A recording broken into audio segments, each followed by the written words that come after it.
एक सेठ से लक्ष्मी जी रूठ गई। जाते हुए बोली, मैं यहाँ से जा रही हूँ, अब मेरी जगह नुकसान आएगा, तैयार रहना। जाते हुए मुझसे कुछ मांगना चाहते हो तो बोलो। सेठ बहुत समझदार था, बड़ी विनम्रता से बोला, नुकसान आ रहा है माँ, आने दीजिए, बस जाते हुए वो ये वरदान दे जाइए कि मेरे परिवार में सब आपस में बहुत प्रेम से रहें। लक्ष्मी जी मुस्कुराई, तथास्तु कहा और वहां से चली गई। उस सेठ की 4 बहुएं थी। कुछ दिनों बाद सबसे छोटी बहू खिचड़ी बना रही थी।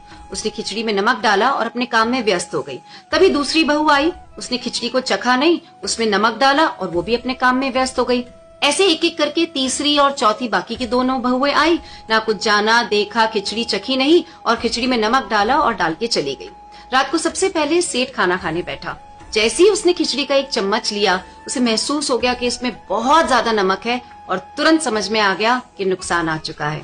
किसी से कुछ नहीं कहा, चुपचाप खिचड़ी खाई और चला गया। उसके बाद खाना खाने की बारी आई बड़े बेटे की। जैसे ही बेटे ने खिचड़ी का एक चम्मच लिया, परिवार वालों से पूछा, पिताजी ने खाना खा लिया? उन्होंने कुछ कहा?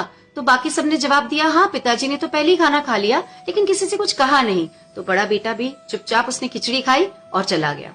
ऐसे करके परिवार के बाकी सारे सदस्य एक एक करके आए, अपने से पहले वालों के बारे में पूछा, कुछ नहीं कहा, चुपचाप खिचड़ी खाई और चले गए। रात को सेठ जी के सपने में नुकसान आया। हाथ जोड़कर बोला, मैं यहाँ से जा रहा हूँ, मैं यहाँ नहीं रह सकता। तो सेठ जी ने पूछा, क्यों, क्या हो गया? नुकसान ने कहा कि तुम सबने मिलकर 1 किलो नमक खा लिया, कोई किसी पर चिल्लाया नहीं, गुस्सा नहीं किया, सब शांत रहे। जिस परिवार में इतनी सुख शांति, आपस में इतना प्रेम हो, मैं वहां नहीं रह सकता।